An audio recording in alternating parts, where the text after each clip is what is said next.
Everyone, today we are going to talk about mutual releases, the how, what, why, where, and when. So, what is a mutual release? Mutual release is obviously you already have an accepted deal with a signed purchase agreement by both parties, and one or both parties wants to get out of the transaction, and that's when you present a mutual release. So, why would you be presenting a mutual release? That's the what. So obviously your client wants to get out of the deal.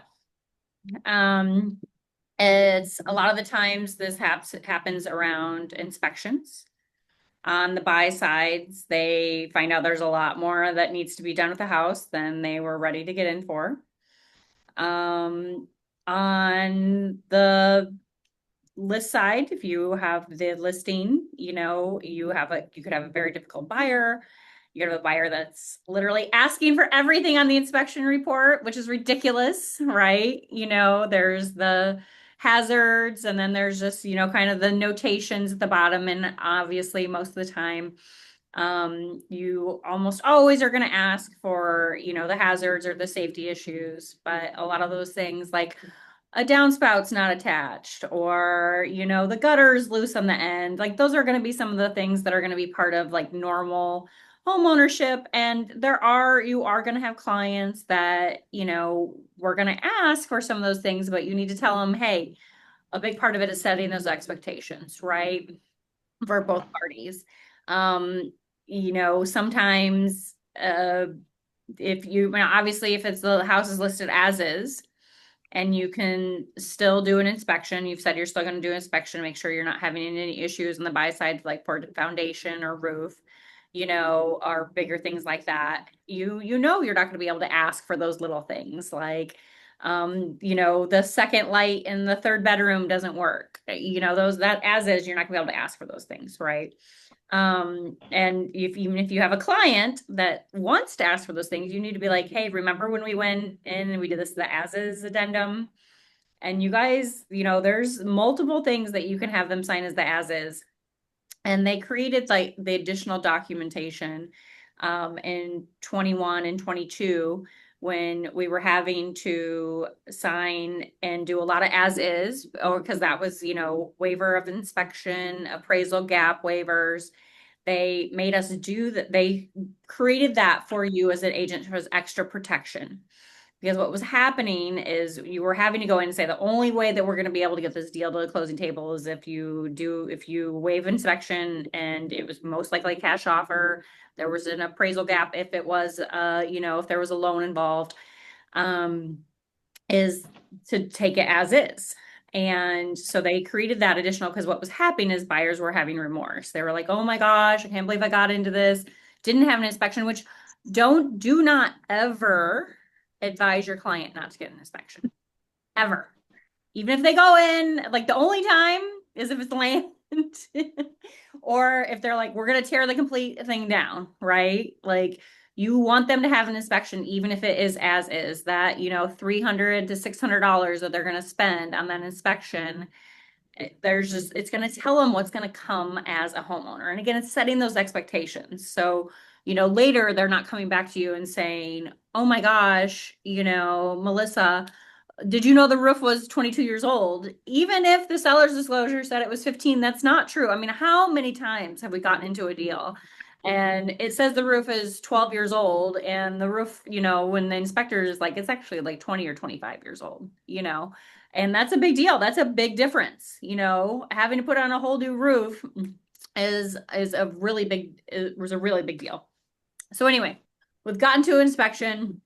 You're on the buy side. There's too much in there. You, as part of the purchase agreement, have to give the seller the opportunity to fix things found in the inspection. Okay. So even if you get the inspection report back and your buyer's like, heck no, I want out of this. There's no way I'm going to take this house and I'm going to live in this house. Okay. You still need to write it up. Now, you can be really, really clear and concise and a huge jerk about writing it up, so that it is clear that the seller wants to get out of it. One of the things that you want to really make sure that you do is you want to make sure that you're going to say, like, if it's a roof, it's a foundation, if it's big plumbing things, radon, mitigated, any big things, right? Mold. Oh my gosh, mold, crazy. You want to make sure to outline that I don't want these, my client doesn't want these things fixed. They want these things fixed by a specialized, licensed, insured contractor in that field. Okay. So I don't want a radon mitigator dealing with my mold. I want a mold specialist dealing with my mold. I want a radon mitigator dealing with my radon. I want a roofer to do the roof. Okay. So we need to be specific. They need to be licensed and insured. If they're not licensed, like you can't go back to them right afterwards, and insured, right? If anything were to come wrong, you would never be able to make a claim. And so you want the completed items and the invoices from these licensed and insured contractors given to the client before closing. So you want to make sure to outline that's what you're asking for. And so normally when somebody comes back with a huge inspection report, foundation, roof, blah, blah, blah, blah, then the sellers are probably, but you have to do that even if your client wants out of it. Because you have to give them that opportunity, because technically, if that seller came back and said, we will fix all these things by a licensed, insured, certified contractor specialized in those field, that deal's still on, right? Like there's still ways out of it, but and most of the time there are, but you have to legally give them the opportunity to fix what's in that inspection report. And then if they come back and like they can't, and if they do, honestly, even if it's mold, like there's so much mold, like almost everybody's house has mold in it, even in a couple years old. If it is truly taken care of by a licensed, insured contractor that knows what they're doing, it's probably gonna be better off than if than it for sure it started with, or with the other places in the house. So that carries the deal forward. But okay, so you said you want everything done, and the seller comes back and the seller is like, I'm only going to fix 4 or 5 out of the things, or they offer a credit and your client's like, no, that's not good enough. We want everything done. Then that gives you the opportunity to send that mutual release. Okay. So now the seller says, no, I'm not going to perform the things that you've asked, but you have to follow that through. Okay. So you have to set the expectations with your client. Like, hey, we went into a purchase agreement. This is a contract. This is a legally binding deal. Yes, now you found out some things later. One of the biggest things is like if the seller's disclosure doesn't match the inspection report, that gives everyone a really bad feeling, right? You're like, why weren't they honest with us? Like, what is that reason that they weren't honest? Did they really know? Or maybe they haven't lived there that long and that's what their previous owner told them, or whatever the case. Maybe they forgot. I don't know. But that also puts a really bad taste. So you want to make sure that on your listings that your sellers know they need to fill that out 100% honest. And if they don't know the year of the roof, they need to try to go track it down. They need to or have a contractor come out and look at it and give them a date or estimate of the roof. You guys need to cover your own butts. And by doing that, you're covering your own clients' butts. So we're back to the mutual release. The sellers have said they're not going to do everything. Then you, as the buy side, you don't have to send back another counter. You can. And I always like to talk to the listing agent and just say, hey, my client is hell bent. Everything needs to be fixed. And if it's not, we're going to have to send a mutual release. But this gives you that opportunity to get that earnest money back for your client. Okay. So there will be no holds, ifs, and or buts. If it's that situation and you send the mutual release, you're going to outline in the mutual release the earnest money to be returned to the buyer, and you always re-specify the amount that it was. And so you've sent the mutual release as the buy side. And so now the listing agent is like, okay, well, we're fine with mutual releasing, but we think we're going to keep the earnest money. So they send a mutual release, and they have all their party signs, seller signs, listing agent, managing broker, listing managing broker. And you have a buy side one that has the buyer's sign, the buyer's agent, the buyer's managing broker, buyer's agent, managing broker. And the only discrepancy between the two of them is who gets the earnest money. When you have that situation, the contract is done at that point, okay? What's not done, the only thing left is the dispute of the earnest money. So if you are representing the buyer, you can now go look at other homes if that's what they want to do, if they're in a hurry, okay? On the list side, once you have both of those, then you can take it back off pending and put it back on the market. And then we are just going to debate the earnest money. So I will tell you, and every single time, 99, not every single time, 99% of the time, that earnest money is going to go back to the buyer. Okay. And it's just the way the laws work. Unless you and the other agent agree differently. But according to law, if it goes to civil court, which is we'll get there, it's going to go back to the buyer. So set those expectations. If you are the list agent, there are times that the seller deserves that earnest money for sure. And I'm not telling you not to fight for it for your client. I'm just telling them don't guarantee you're going to get it back. Because if the other side is digging in their feet and they know the law, they know that they can go take you to civil court and that judge is going to give that money back to them. So, for example, when we agree that like there are times that you'll like agree to fix everything and all of that, and the buyer will still try to get out of it, right? And they can technically, if they went, you're just a little bit more like, well, we're going to keep the earnest money. A lot of times they'll agree, like that's one of the easier things is like, you know what, give the seller the earnest money.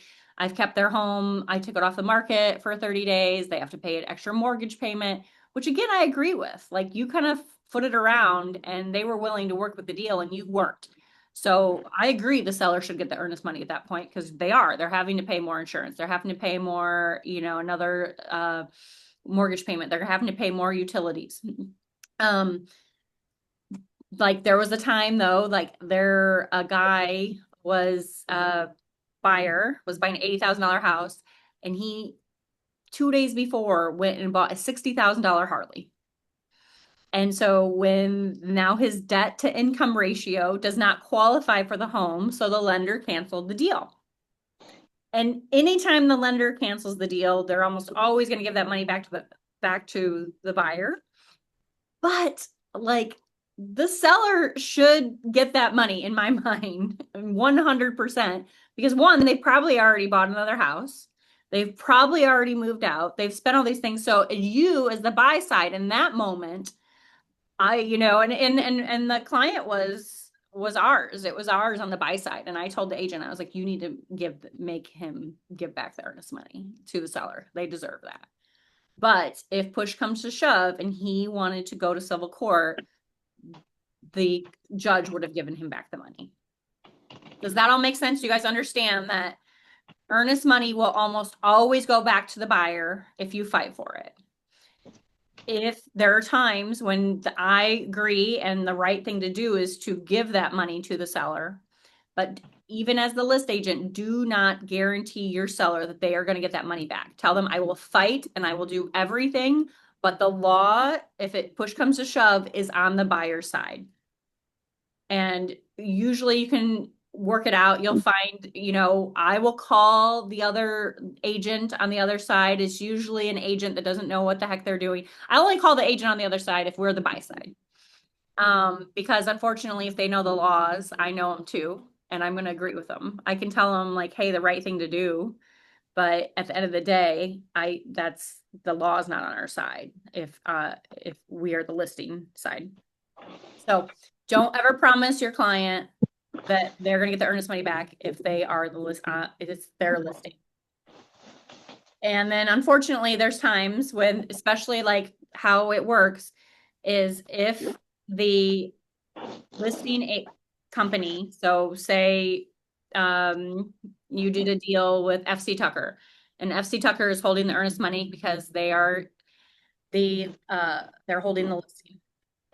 What will happen is if you cannot come to an agreement that you have a mutual release on one side and mutual release on the other, and the only difference is that it's where the earnest money goes.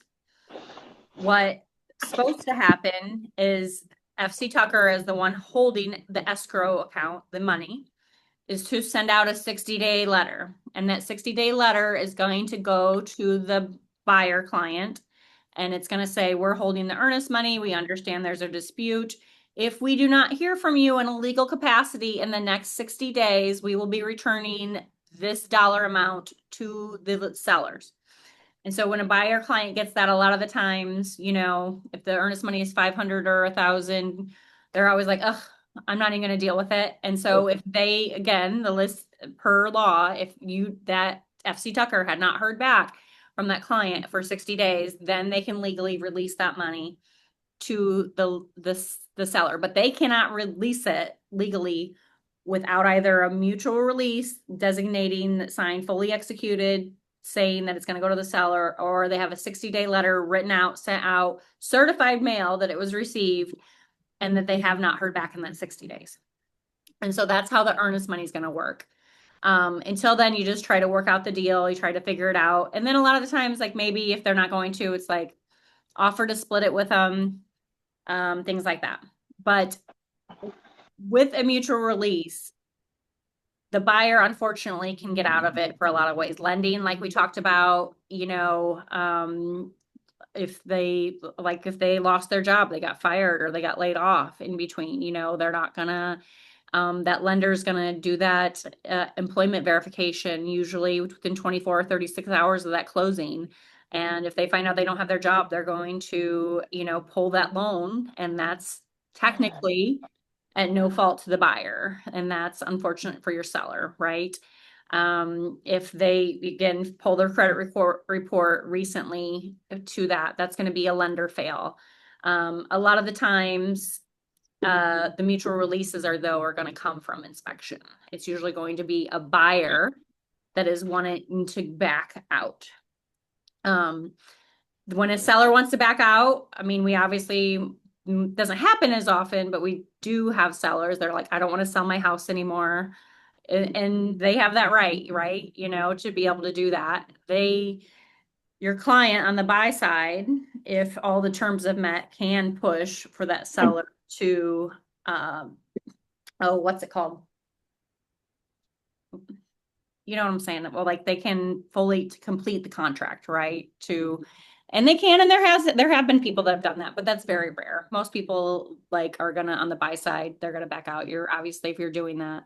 Oh yes, appraisal, Melissa, yes, appraisal is another big one. So if the appraisal comes in and there's not an appraisal waiver, so an appraisal waiver is saying that even if an appraisal comes back, say we decide to buy the house for 500, an appraisal waiver, you'll have an amount in there where we're waiving the appraisal to 525, meaning that the buyer will make up the difference and that they will not back out on the deal. But say it comes back for 475 and the agreed upon price is 500,000. So at this point, a lot of the times, like your lender most likely will not lend more than that money. And so your terms then are either the buyer needs to make that up with cash, which a lot of buyers don't necessarily have that amount of cash in there, right? The seller can come down, or there's a meet in the middle. And if they meet in the middle, then the buyer still needs to bring that $12,000 to. So a lot of the times what happens is your seller has to come down. And that's what's going to happen because as a buyer and if you're on the buy side, you need to be careful because you're being told that value is not more than $475,000. And you don't ever want to put a client in a home where they don't have equity, right? We learned from the 2008, 2009 crash, right? So when they go 2 to 3 years, they don't want to find out that, they paid more for the home than it's worth. That's what the appraisal is telling you. You can appeal an appraisal. It is really, really hard. They will fight back tooth and nail, and very rarely will you get a correction, but that is, and we'll do it. We're like, look at the comps, look at here. We've all had like an appraisal come in where you're like, oh my gosh, how in the heck did they come up with this? And it can kill the deal a lot. And so that is definitely that's a way for both parties to get out of it. The seller's like, no, I'm not reducing my amount to 475, maybe 490, but and they can say no. Both parties can walk away at that point. The money will go back to the buyer, either way. And uh, but because there is a good chance that they will get another appraisal and it will be a little bit higher, but it's not going to be from that same lender. If you Oh my goodness. Hold on. This is not. if you find out that like the next offer is coming in from the same mortgage company, you need to tell them like, hey, is your client willing to work with a different mortgage company? Because of you need to be honest with them because you should not accept that deal, because they will go back to the appraisal they already had and you're in the same mess that you just got out of. Does that make sense? The biggest thing is setting those expectations for your client. We have an agent right now that their client literally got the inspection back and there was only two safety issues. And even if you only have two safety issues, you can still have a 15 to 30 page report, right? Of all his notations, especially if it's an older home. And the client wants every single thing addressed. Well, that's not realistic. That's a good way. And in the situation there it's at is that it's an estate. So a parent has passed and the kids don't live here. They're out of state and they're the three owners and they just want to throw money at it and they just want to say, hey, will you take X amount of dollars to fix these things and move on because they don't want to hire the contractors. And I get it, right? Like they just want to move on. They don't want to, manage the contractors, which is a pain in the ass. And so what do you do in this situation? You have a pain in the ass, and you understand, right? That like why the sellers don't want to do that.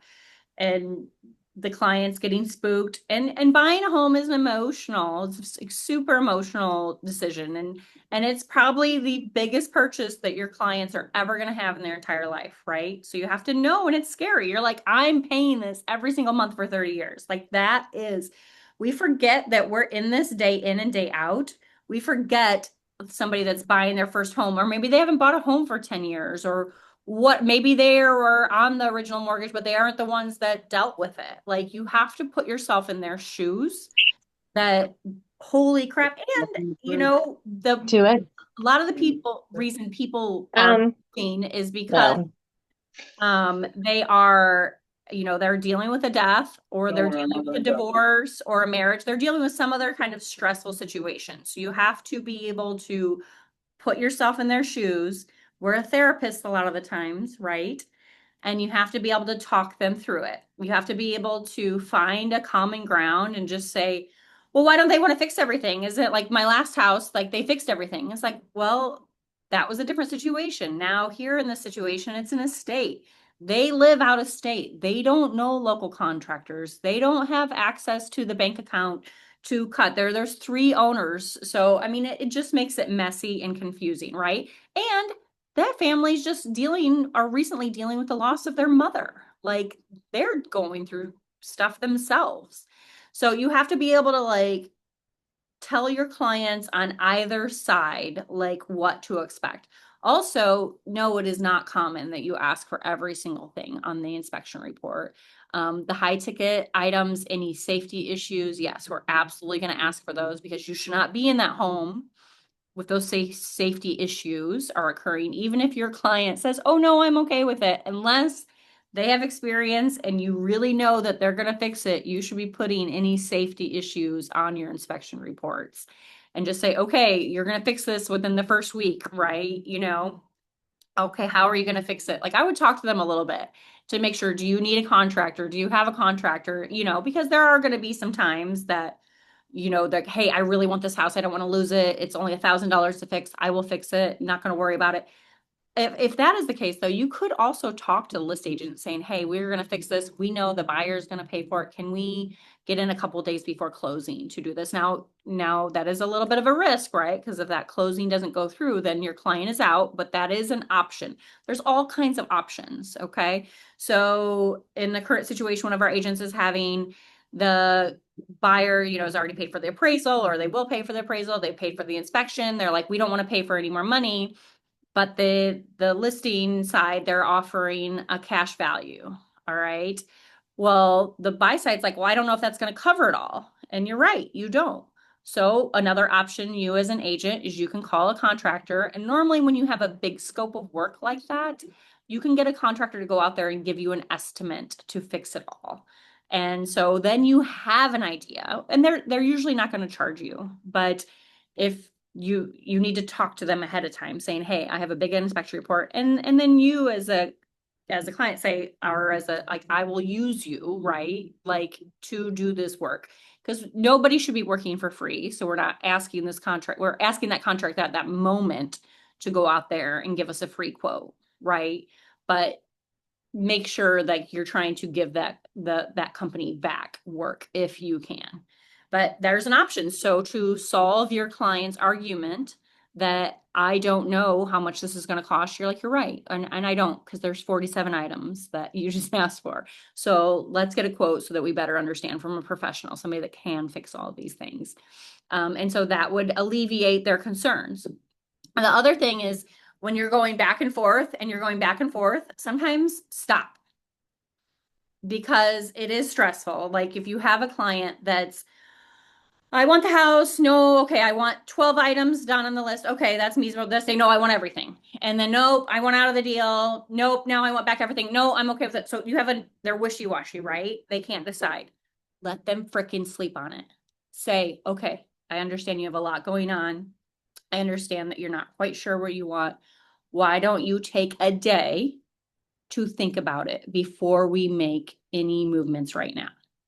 Before we make any harsh movements. Because what if you took their last conversation and you were like, nope, one out of it, and you sent the mutual release, and you sent the mutual release before the listing agent responded. So now the listing agent has a valid argument about getting that earnest money back, right? Like in my mind, it's valid because you didn't even give them an opportunity to, fix everything. And you've created more turmoil and stress. And then maybe in a day, and if they sleep on it, just say, okay, is this just you? Are you sure this is what you want? Because if they've gone back and forth within that 24 hours, you should put it back on them and just say, hey, I want to make sure this is really what you want. I want to make sure you really want out of the deal before we send this. Because once we send this, now you put them on guard, right? Now they're pissed, right?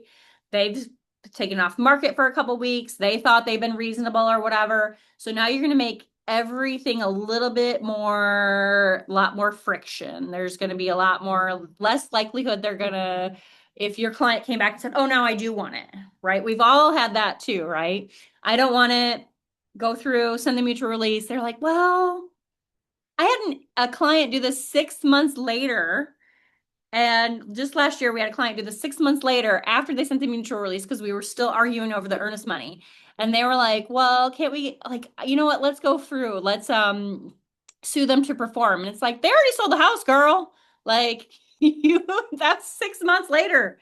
You don't have that opportunity. And again, it's setting those expectations. Like, you understand once you send a mutual release, like, there's definitely times it could be used as a negotiating tool. And there's like every once in a while where, like, if your client's really up in the air, if you're like, I'm like, does your client really want this deal to go through? That's one of the first things I'm always going to ask you guys.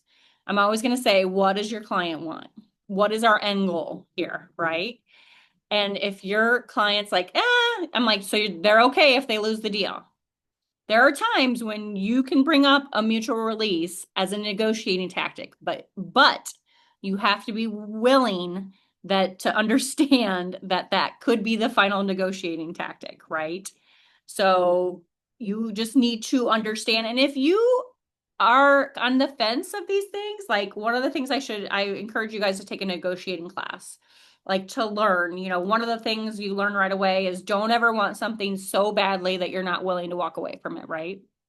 Don't want a house so bad. Don't, and tell your clients, don't walk and or let them know, right? Especially with like Ring cameras these days when they walk in, oh my God, this is the perfect house. I love it. I don't care how much money it is. Honey, we're approved for 800. I don't care that the house is 600. Don't. They're going to hear you. Don't have those conversations in the house, right?